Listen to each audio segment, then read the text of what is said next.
c'était normal parce que le sang de Jésus n'était pas encore là. Mais à l'arrivée du sang de Jésus, le sang de Jésus bloque la punition des pères afin que ça ne tombe pas chez les enfants. Il a dit l'âme qui pêche, c'est celle-là qui mourra. Donc chacun devait payer selon ses œuvres. Vous comprenez cela? Donc le sang de Jésus couvre. Le prophète a dit, dans la semaine on a écouté la bombe, le prophète a dit, né dans le péché n'est pas la faute de quelqu'un.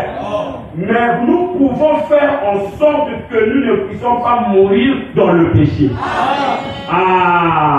Donc on peut faire en sorte que qu'on ne meure pas dans le péché.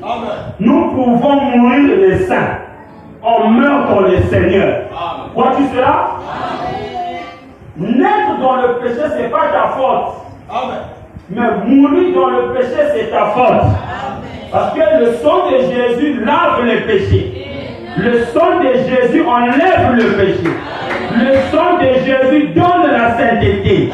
Le sang de Jésus nettoie les péchés. Le sang de Jésus enlève la malédiction. Le sang de Jésus enlève la condamnation. Voilà pourquoi il a dit qu'il n'y a plus de condamnation pour ceux qui sont en Christ, qui sont devenus de nouvelles créatures. Donc la condamnation reste dehors. Pour ceux qui sont en Christ, il n'y a plus de condamnation. Donc le jugement du trône blanc, elle est faite pour que le Seigneur juge les vivants et les morts. Ceux qui étaient morts avant doivent ressusciter pour passer au jugement. Parce que quelqu'un a dit que la Bible dit qu'il est réservé à un homme de mourir une seule fois et puis vient le jugement. Amen. Mais il y a des gens qui ne passeront pas au jugement. Ça, c'est l'épouse de Jésus-Christ. Et on a vu ça que l'épouse ira à l'enlèvement. Amen.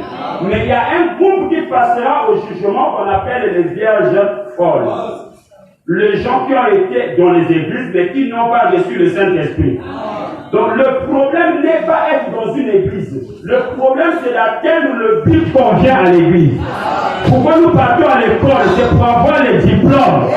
On ne part pas à l'école pourquoi on nous appelle les élèves. Le but qui amène les enfants à l'école, c'est pour obtenir le diplôme. Et nous ne venons pas à l'église pour que l'église nous enterre.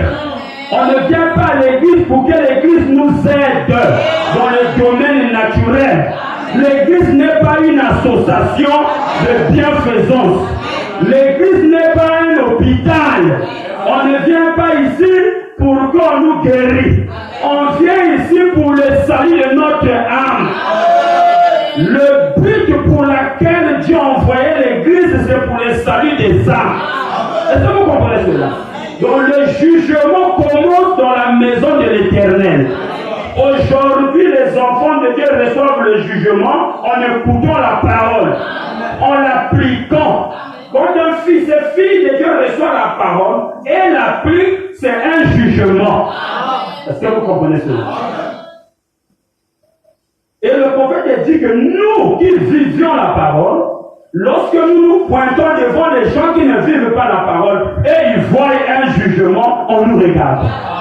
Pourquoi ils voient un jugement? Parce qu'ils vivent une vie de péché et en nous voyant avec une vie juste, il y a déjà un jugement qui se présente.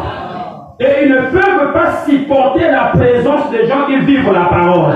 Vous comprenez? Parce que le jugement se pointe déjà. Est-ce que c'est clair? Vous comprenez cela? Donc le jugement s'assise. Et le Seigneur a commencé à juger.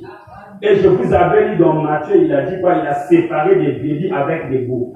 Or, les brebis là ne sont pas des élus. Ça, ce sont ceux qui ont été rachetés. Qui viennent de la grande tribulation. Qui ont lavé leur robe. Ce sont des vierges folles. Qu'on avait dit, allez-y chercher l'huile vous-même. Ne dormez pas, frère, ne dormez pas, suivez la parole. Le dormir, c'est un esprit d'assouplissement. Ne dormez pas. Amen.